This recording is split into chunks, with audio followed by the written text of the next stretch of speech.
Na carta do apóstolo Paulo aos Colossenses, vamos ler o capítulo 1, verso 3 em diante. Colossenses, capítulo número 1, versos 3 em diante. Filipenses e Colossenses, logo na frente.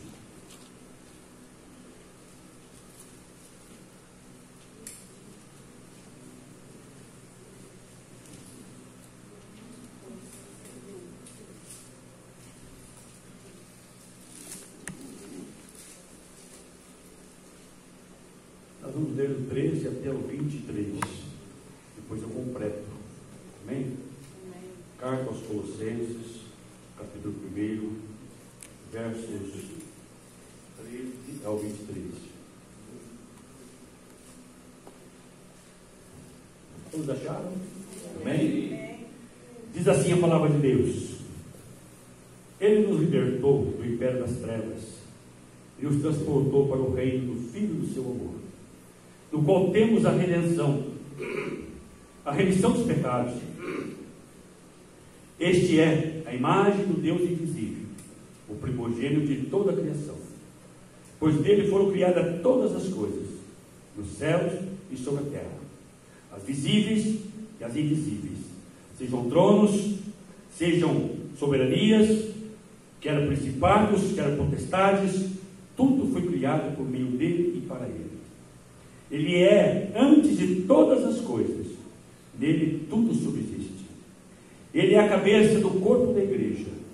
Ele é o princípio, o primogênito entre os mortos, para em todas as coisas ter a primazia. Porque aprove a Deus que nele residisse toda a plenitude, e que, havendo feito a paz pelo sangue da sua cruz, por meio dele, reconciliasse consigo mesmo todas as coisas, quer sobre a terra e quer nos céus.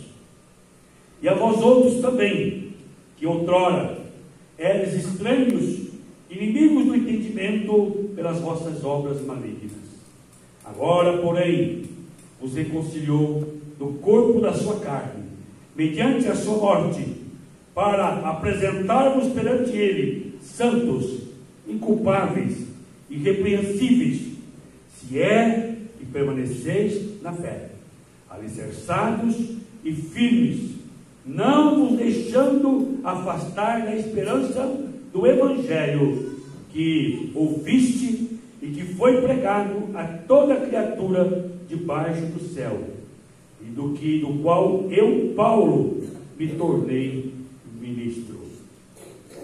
Senhor nosso Deus e nosso Pai, nós cantamos agora há pouquinho, Pai Santo, que eu diminua e que tu cresças.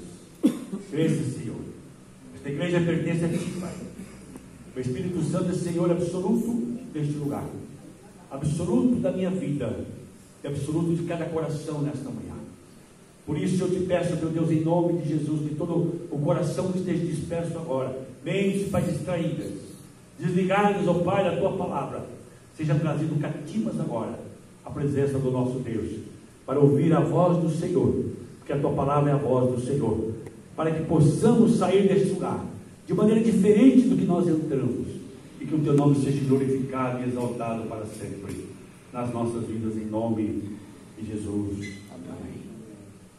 Irmãos, para compreender sempre o que diz a palavra de Deus, como eu sempre tenho dito para vocês aqui, nunca nós podemos ler um versículo isolado da Bíblia e argumentar sobre ele, sem primeiro conhecer o seu contexto, sem primeiro conhecer a história, sem primeiro conhecer o porquê aquilo foi escrito, que tempo foi escrito, o objetivo aquilo foi escrito.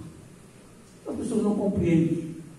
Existem muitas pessoas que pegam o texto isolado da Bíblia e faz uma tempestade, fala e diz, faz e desfaz com aquele texto, e diz totalmente aquilo que a Bíblia não está dizendo, e fala de coisas que não aconteceu, sem conhecer o seu objetivo, sem conhecer a história, passado, o porquê aquilo foi escrito.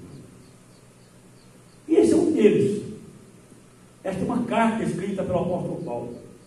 Não só por Paulo, mas Timóteo fez parte desta carta também. É uma carta escrita de próprio punho do apóstolo Paulo, mas Timóteo fez parte dessa carta. E Paulo está preso em Roma. Esta é uma carta escrita. Por que ele escreveu a carta? Ele não estava presente, evidentemente. Se ele estivesse presente, ele estaria lá. Não precisaria ter escrito essa carta.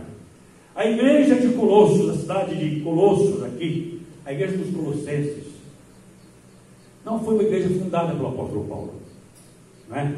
Colossos é uma cidade importante e fica numa província de Roma, chamada Ásia Menor.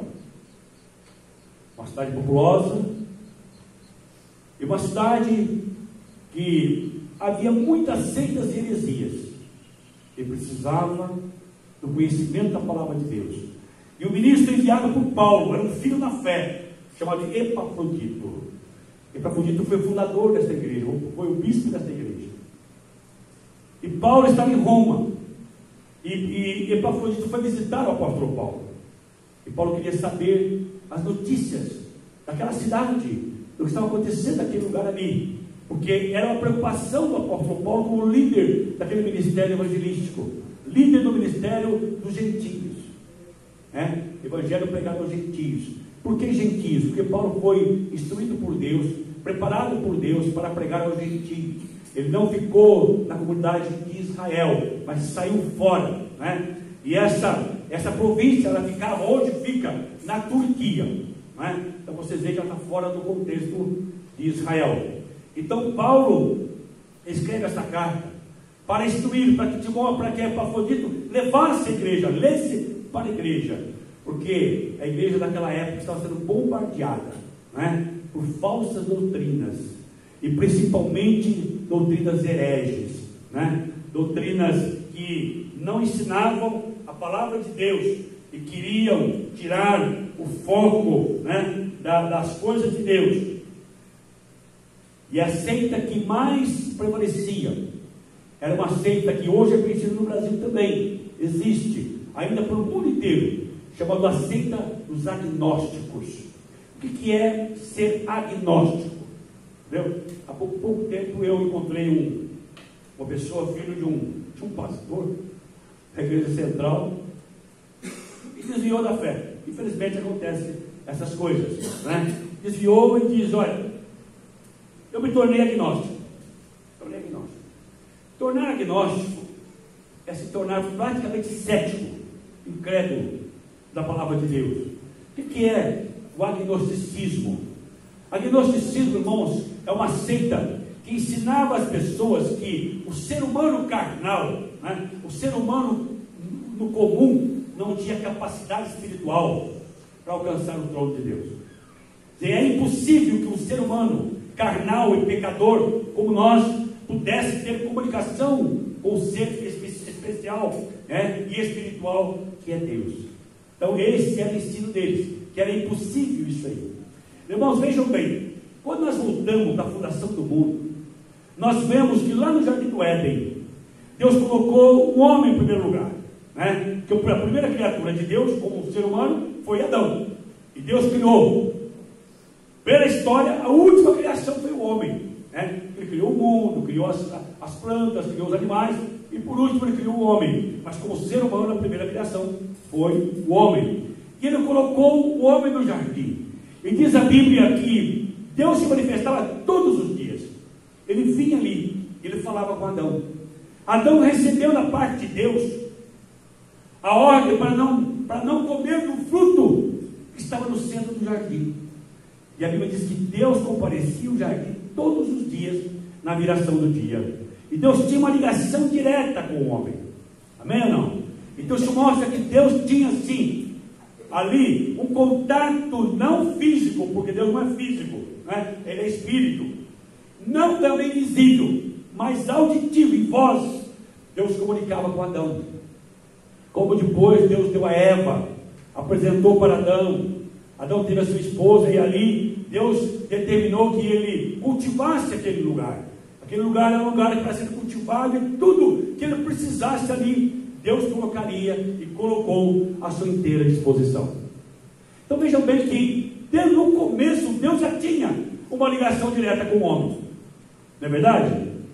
Mas quando entrou o pecado no mundo, a Bíblia diz que o pecado fez uma separação entre Deus e o homem, criou uma barreira, rompeu uma ponte de ligação, né? Essa barreira foi rompida. Ou se você tem um grande rio para atravessar para um outro estado, você precisa constantemente passar para lá, mas a ponte foi derrubada pela água, pelas chuvas, e aí rompeu aquela ponte, rompeu a ligação, rompeu o seu acesso.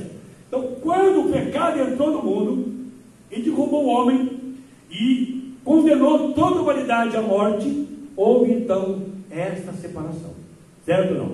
E o homem ficou por um longo tempo separado de Deus, sem ter nenhuma chance de comunicação com Deus. Mas a Bíblia diz: sendo Deus rico em misericórdia, e por causa do grande amor com que nos amou, Ele enviou seu único Filho, para que todo que nele crê não pereça, mas tenha a vida eterna.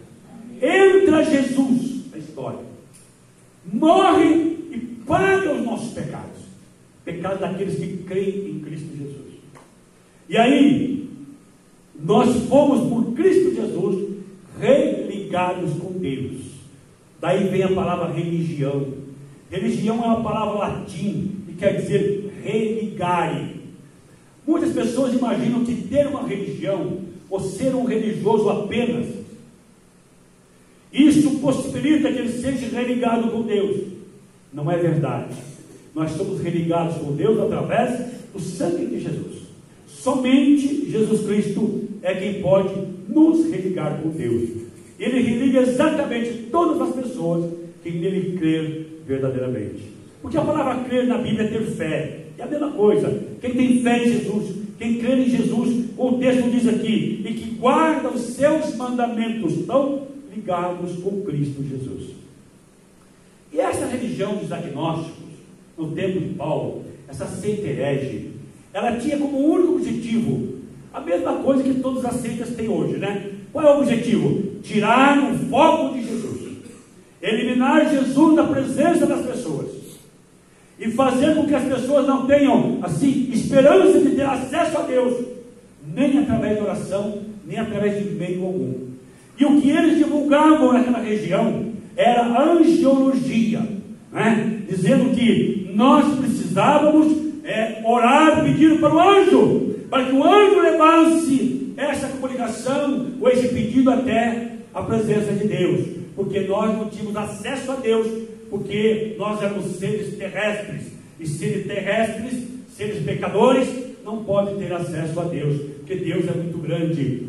Evidentemente que Deus é muito grande, é tão grande e poderoso que mora no meu e no seu coração, daqueles que creem no nome do Senhor Jesus. Amém ou não? Então veja bem que comunicação, que possibilidade Ele nos deu, estamos ligados com Ele. E aí Jesus disse que quando Ele morreu, Ele foi levado aos céus, aonde está a destra de Deus, de onde intercede por nós. Amém ou não? Amém. Glória a Deus. Então veja bem, qual era o foco dessa seita, e que estava contaminando a igreja de Colossos? Era exatamente isso: tirar Jesus do meio, tirar o foco de Jesus, como existe hoje. Hoje é muito mais ainda.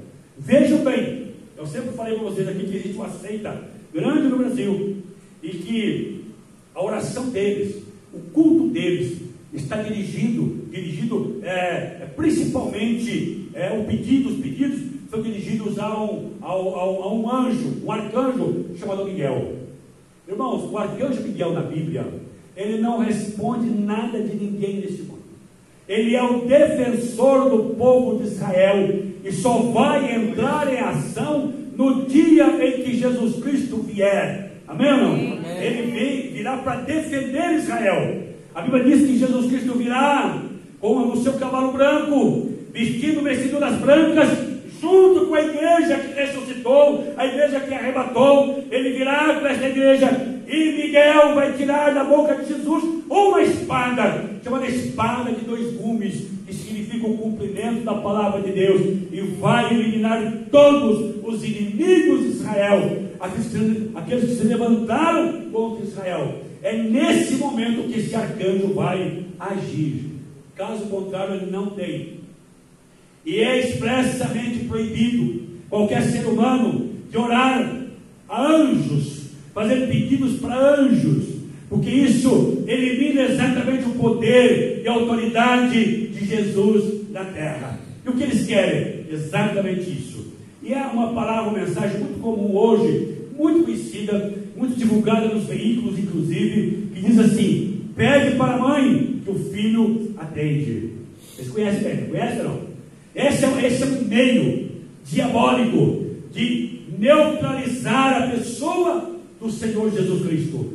Pedir para um intercessor, pedir para um ser que intervenha em favor do outro. Fora a quantidade de nomes de santos que estão no céu, dizendo: há um santo para a chuva, há um santo para as águas, há uma santa para o mar, há uma santa para cá, há uma santa para lá. É uma enxurrada de coisas, de seres, ídolos no mundo, usado como intercessor para chegar a comunicação do povo até a presença de Deus. Isso é uma heresia. Essa é a grande heresia que nós sofremos nos nossos dias. E não era diferente naquele tempo através dos agnósticos, que fazia exatamente esse tipo de coisa: tirar Jesus do meio, colocar Jesus de lado, colocar tudo na frente. Pede para fulano, pede para ciclano, e busca intercessor daqui, intercessor dali. Como a Bíblia diz que Jesus é o único mediador entre Deus e o homem. Amém. Não existe outro. Ele é o único mediador. E aqui Paulo, então, nessa carta, está relatando, trazendo para as pessoas, através de Epafrodito, através da sua carta, trazendo Jesus, a natureza de Jesus, e mostrando a importância de Jesus nas nossas vidas, e o quanto Jesus é suficiente para a nossa salvação. Amém? Outra coisa também muito divulgada, muito comum: Jesus como Filho de Deus. Eles alegam as seitas alegam que Jesus não existia, e que ele é um ser criado por Deus. Um ser criado por Deus. Um absurdo sem precedentes, ser criado por Deus. Então veja bem, Mateus capítulo 2, no verso 5, diz assim: porquanto há um só Deus e um só mediador entre Deus e o homem, que é Jesus Cristo, homem. Então veja bem, já começa aí, que existe um mediador entre Timóteo capítulo 2, versículo 5. 1 Timóteo 2, 5. Mateus, me corrige, porque às vezes eu venho meio apavorado e passo por cima do... 1 Timóteo 2, 5. Amém ou não? Amém. Que diz que só existe um mediador. A Bíblia não diria, se existe um, não teria outro texto para dizer existe mais de um, porque senão entraria a própria Bíblia em contradição. A Bíblia não é um livro contraditório, ela é um livro perfeito, harmônico, tudo bate perfeitamente. Então, se ele diz que Jesus Cristo é o único mediador, o que é mediador? É aquele que intercede por nós. Por quê? Porque a Bíblia diz que ele foi levado aos céus, hoje está à destra de Deus, aonde intercede pelos santos. Quem são os santos? A sua igreja. A igreja. Então veja bem que essa heresia, ela quebrava exatamente os princípios básicos da Bíblia. Então não há mediador, não há ninguém, nenhuma possibilidade. Por quê? Porque Jesus é suficientemente poderoso para que nós sejamos atendidos e a nossa salvação tenha convicção absoluta. O Evangelho de João mostra isso para aquelas pessoas que dizem que Jesus foi um ser criado. Não existia, mas Deus criou como filho dele. Irmãos, as pessoas não entendem a filiação de Deus. O que quer dizer filho de Deus? Filho de Deus é na encarnação, porque lá no céu existem três pessoas, o Pai, o Filho e o Espírito Santo, numa só pessoa. Como eu e você temos cabeça, tronco e membros, corpo, alma e espírito, no céu existe o Pai, o Filho e o Espírito Santo, com ministérios diferentes, biblicamente falando. O Pai, o Deus Criador, o Filho, o Deus Salvador, e o Espírito Santo, Deus Consolador. Amém? Os três estão harmonicamente ligados num só ser. Os cabeça, tronco e membro. Quando Deus enviou Jesus para salvar a humanidade, Ele tirou dele. A Bíblia diz que ele esvaziou-se dele mesmo. Esvaziar é pegar um objeto cheio e tirar coisa de dentro desse objeto. Então ele tirou dele, ele esvaziou, reduziu a sua glória, porque ninguém poderia receber Jesus, porque ele é muito grande, é muito poderoso, ele é Deus. Ele, ver Jesus nos mataria. Então Deus reduz a sua glória, faz-se carne e habita entre nós. Isso quer dizer a filiação. É nesse processo de redução da glória de Deus, se deu como Filho de Deus. A Bíblia descreve como Filho de Deus. Mas veja aqui comigo aqui, Evangelho de João, capítulo 1, verso 1 a 3. Lê comigo lá, Evangelho de João, capítulo 1. Esse texto prova, literalmente, que Jesus Cristo é Deus. Sempre foi Deus, sempre será Deus. Evangelho de João, capítulo 1, versos 1 a 3. Acharam? No princípio era o Verbo, Jesus. O Verbo estava com Deus, e o Verbo era Deus. Ele estava no princípio com Deus. Todas as coisas foram feitas por intermédio dele. Sem ele, nada do que foi feito se fez. Estão entendendo bem? No princípio era o Verbo, no princípio era Deus. Jesus sempre foi Deus. Isso prova a filiação, a redução da sua glória. Então vejamos bem que essa seita diabólica queria exatamente eliminar isso na mente das pessoas. E Paulo aqui escrevendo essa carta. Quando ele começa aqui, no teor desta carta, ele fala, ele exalta a pessoa do Senhor Jesus Cristo, dizendo: você não precisa ter intercessor, não precisa pedir para anjos, porque anjo não pode fazer nada por nós. A Bíblia descreve os anjos como ministros de Deus, e não nosso, e são enviados por Deus, comandados por Deus, delegados por Deus. Toda ordem que um anjo recebe, ela vem de Deus. Eu fui numa casa aqui em Londrina um dia, ajudar na libertação, ministrar libertação com a família, que tinha anjos, uma gruta no quintal da casa, uma pirâmide em cima da casa. Hoje é inclusive a clínica que eu faço tratamento dentário lá. E essa casa, essa família dessa casa, hoje são presbíteros da igreja, hoje, graças a Deus, se converteram todos, né? Se libertaram todos. Mas eles diziam o seguinte, que uma voz falava com eles de noite, dizendo: põe um anjo do tipo, um anjo que cuida dos índios. Eles enchiam esse cara de índios. Põe um anjo de cera, para proteger um canto da cama, uma cabeceira da cama, a outra cabeceira, o anjo da guarda. E assim eles enchiam a casa. Quanto mais anjos eles colocavam na casa, pior ficava o estado da casa. Mais barulho, portas abriam, roupas passavam na casa, coisas terríveis aconteciam naquela casa. Ué, e eles pediam, e eles clamavam para os anjos. Quanto mais anjos o diabo mandava colocar, porque era obra diabólica, mais coisa acontecia naquela casa. Isso prova, irmãos, isso prova da prática, que isso é proibido, que isso não tem valor, é valor satânico, é uma obra satânica. Qual o objetivo? Tirar foco do poder extraordinário e suficiente do poder do Senhor Jesus Cristo.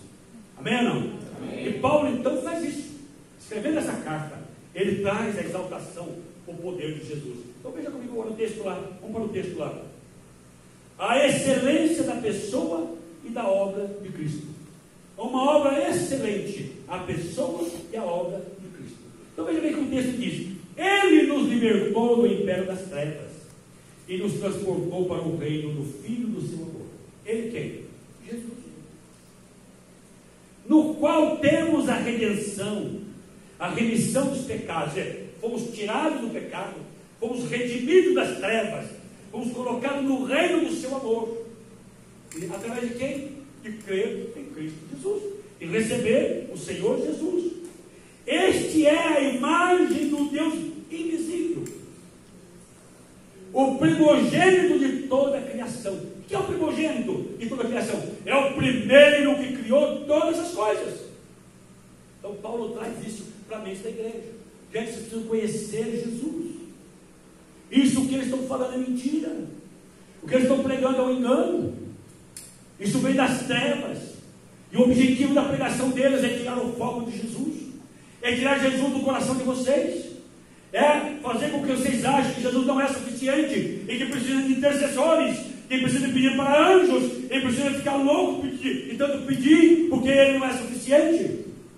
Quando Jesus, a obra de Jesus nas nossas vidas, ela consuma tudo, né? Lá no Evangelho de Mateus, capítulo 28, naquela ministração que ele faz com os seus discípulos lá na grande comissão, ele diz: todo o poder foi dado a Jesus nos céus e na terra. Todo o poder dos céus estão nas mãos de Jesus.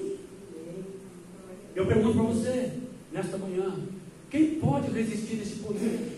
É uma guerra? É um exército? É uma nação? É um reino? Alguém tem poder para se levantar contra Jesus? E tem todo o poder nos céus e na terra. Está acima de todo o poder. A Bíblia diz que está acima de poder dos principados e potestades. Quem são principados e potestades? Principados são os que governam na terra, reis e rainhas, os poderosos da terra. E as potestades são os reinos celestiais do império das trevas. Jesus está acima de todos os reinos. Sobre ele todo o poder está nas suas mãos. Então, irmãos, por isso nós temos um hino que diz assim: quem tem Jesus tem tudo, quem não tem nada. Mas quem tem Jesus Cristo tem garantido no céu a sua morada. Amém? Continuamos aqui. Pois dele foram criadas todas as coisas, verso 16, no céu e sobre a terra, as visíveis e as invisíveis, sejam tronos, sejam soberanias, quer principados, quer potestade, tudo foi criado por meio dele e foi criado para ele. Ele é antes de todas as coisas, nele tudo subsiste.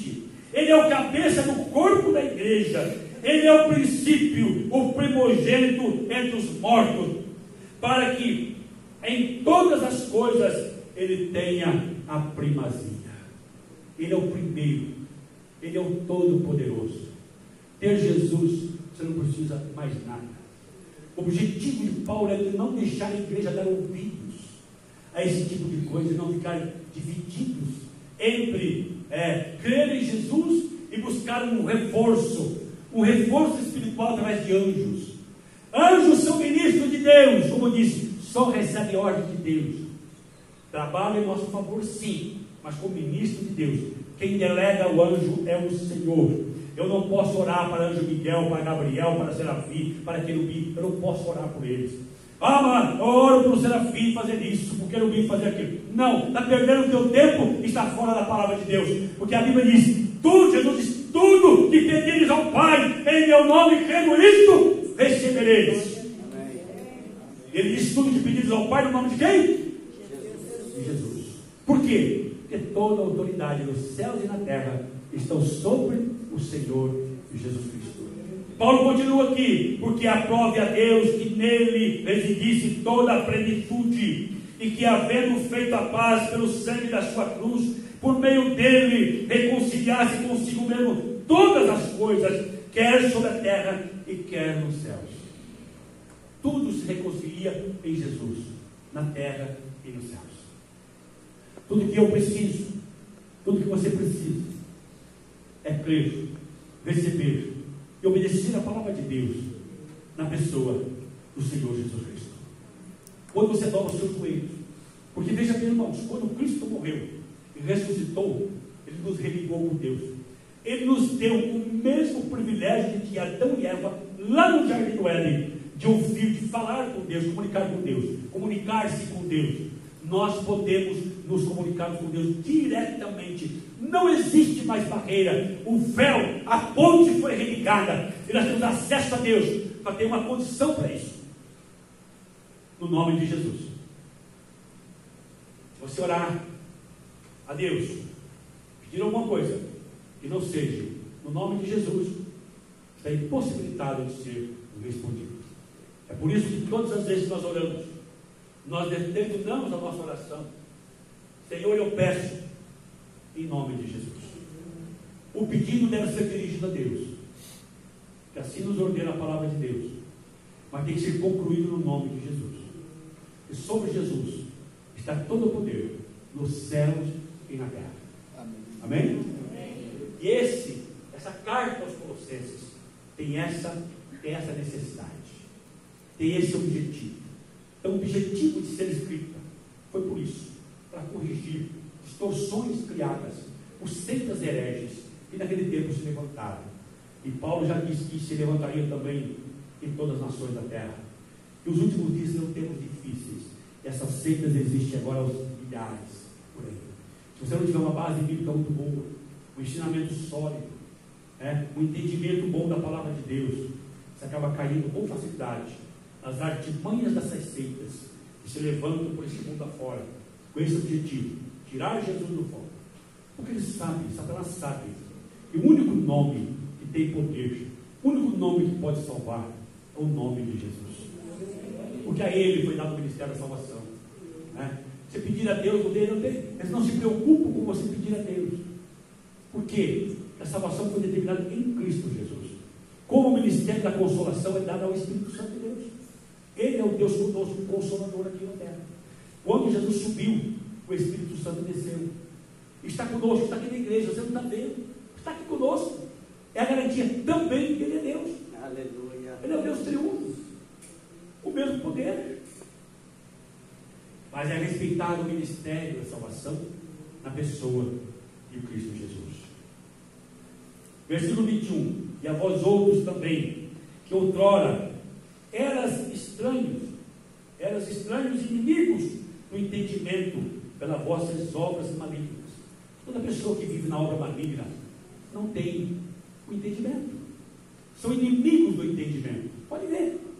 Todas as pessoas que não pertencem a Jesus, ou pertencem a uma seita qualquer, são inimigos de Cristo. Negam Jesus. E se você entrar em demanda religiosa com eles vão te ofender. E negam Jesus. Agora, porém, Jesus nos reconciliou no corpo da sua carne, mediante a sua morte, para apresentarmos perante Ele santos, inculpáveis e irrepreensíveis. Quem fez isso? Jesus. A morte de Jesus, o sangue do Cordeiro, nos purifica de todo o pecado e nos dá acesso aos céus. Nada mais, nada mais. Não existe mais nada. Não existe nenhum atalho, nenhum caminho para você chegar a Deus, a não ser em Cristo Jesus. Cristo é tudo. Tirar Cristo das nossas vidas é tirar a nossa salvação. E Satanás não quer que ninguém seja salvo, mas que todos se percam. Esse é o objetivo. Versículo 23. Se é que permaneceis na fé, alicerçados e firmes, não vos deixando afastar da esperança do Evangelho que ouvistes e que foi pregado a toda criatura debaixo do céu, e do qual eu, Paulo, me tornei ministro. Paulo diz: você tem Jesus, tem a salvação, tem a intercessão, tem direito à proteção, tem a vida eterna se permanecer na fé. Amém? Eu sempre falo para a igreja que, gente, ainda mais nesses dias, você não pode titubear na fé, fugir para a direita ou para a esquerda, andar sempre na fé. Haja o que houver, não se desvie dos caminhos de Deus, porque se desviar da fé, se desviar-se da fé, significa o quê? Significa perder exatamente essa proteção de Cristo Jesus, e não faz parte do reino de Deus, né? Ele diz: se mantenha em toda perseverança e longanimidade, com alegria, dando graças a Deus. Desculpa. Se é que permaneceis na fé, alicerçados e firmes, não vos deixando afastar da esperança do Evangelho, que ouviste e que foi pregado a toda criatura debaixo do céu. E Paulo ainda diz: eu sou o mensageiro desse Evangelho, e eu vim aqui para pregar esse Evangelho. Para mim não tem outro Evangelho. E Paulo diz: qualquer pessoa que pregar um outro evangelho, que não seja este aqui, torne-se anátema. A palavra anátema na Bíblia quer dizer torne-se amaldiçoado. Porque não é o evangelho de Cristo Jesus. O verdadeiro evangelho é aquele que prega Jesus Cristo, que veio em carne, morreu, ressuscitou no terceiro dia para nos salvar. Este é o evangelho verdadeiro. Se esse evangelho não pregar Jesus, não focar em Jesus, não for um evangelho cristocêntrico, Cristo no centro, não pertence a Deus. Verso 24 agora, Paulo fala a missão de Paulo e o mistério do evangelho. Aqui ele fala do sofrimento que ele teve.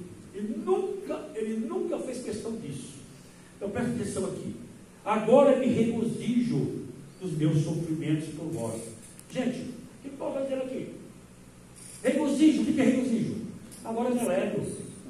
Tenho prazer de sofrer pelo evangelho, para que a tua vida seja salva. Só um elemento cheio do Espírito Santo pode fazer isso. Se importar tanto com as pessoas, se dedicar na própria vida às pessoas, preso em Roma e preocupado com a igreja, escrevendo, mandando pessoas, e Deus abriu todos os precedentes para ele fazer.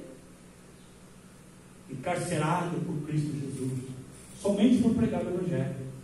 Ele diz aqui: agora me regozijo nos meus sofrimentos por vós, e preencho o que resta das aflições de Cristo na minha carne, a favor do seu corpo, que é a igreja. Paulo diz: eu sofro tudo aquilo que faltou o sofrimento de Jesus, eu estou sofrendo por ele aqui agora, para que a igreja seja fortalecida, para que a igreja caminhe em fé, para que a igreja seja salva. Ele diz aqui, versículo 25: da qual me tornei ministro de acordo com a dispensação da parte de Deus, que me foi confiada a vosso favor, para dar pleno cumprimento à palavra de Deus.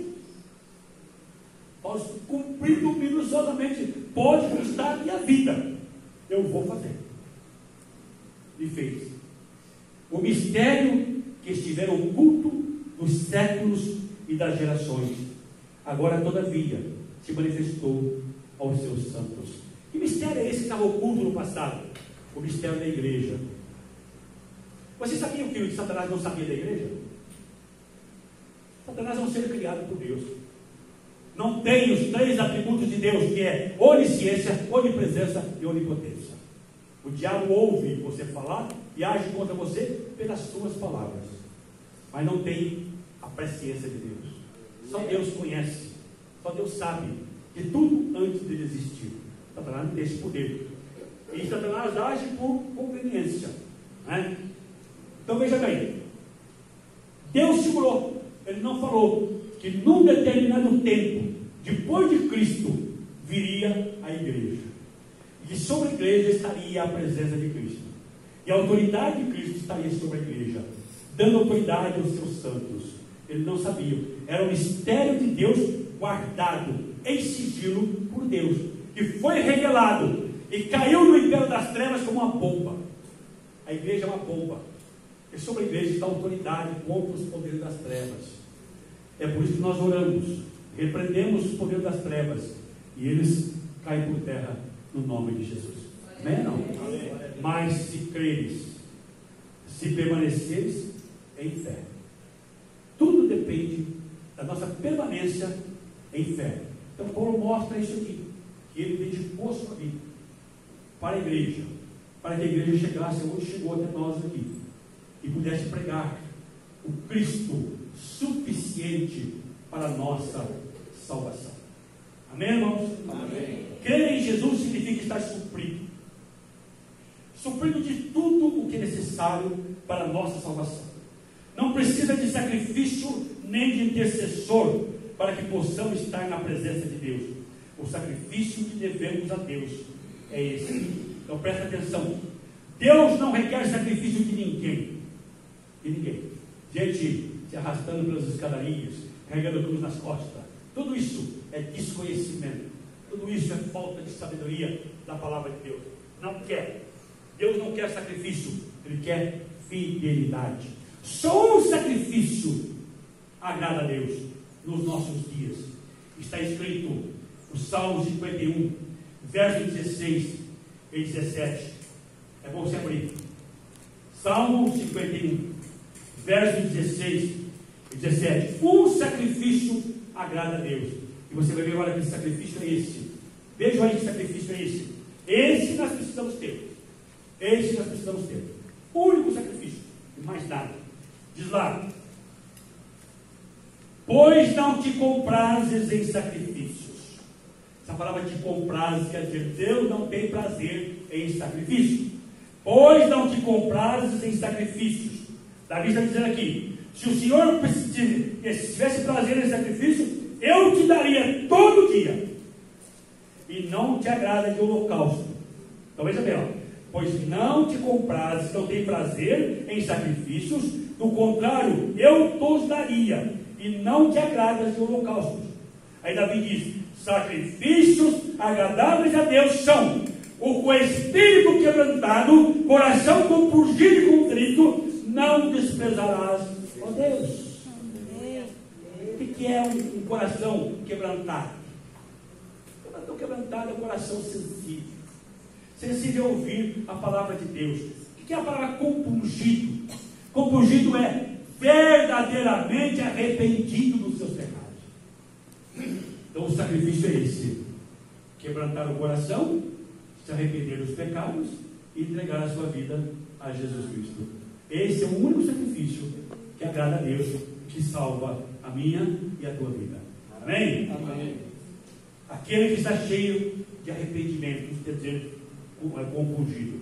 Eu quero concluir. Uma coisa é certa: ninguém vem ao Pai se não for por Jesus Cristo.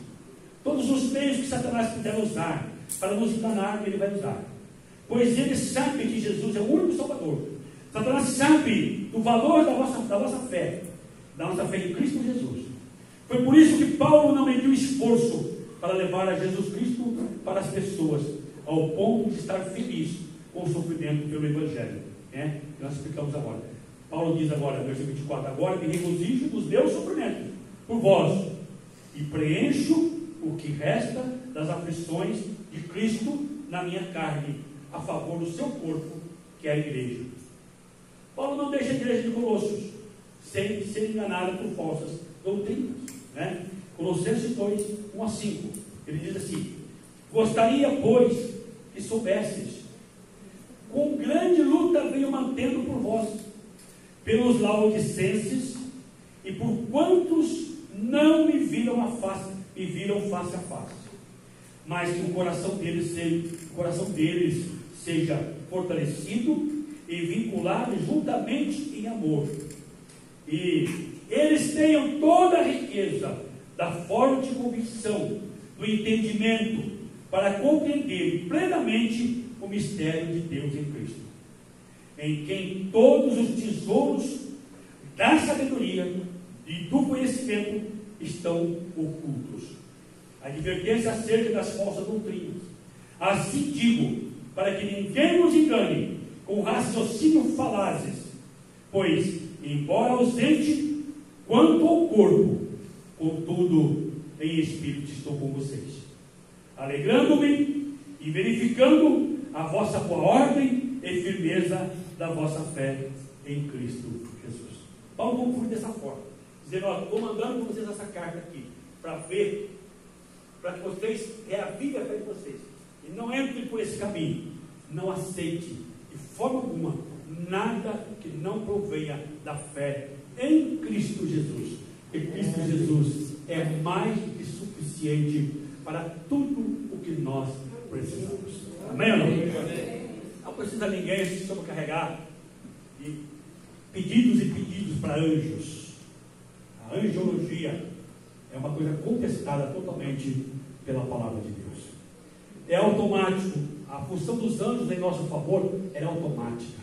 Salmo 34, 37, 4 diz assim: o anjo do Senhor acampa-se ao redor daqueles que temem a Deus e os livra. Quer dizer, o anjo de Deus, não é Deus. Quem envia é Deus.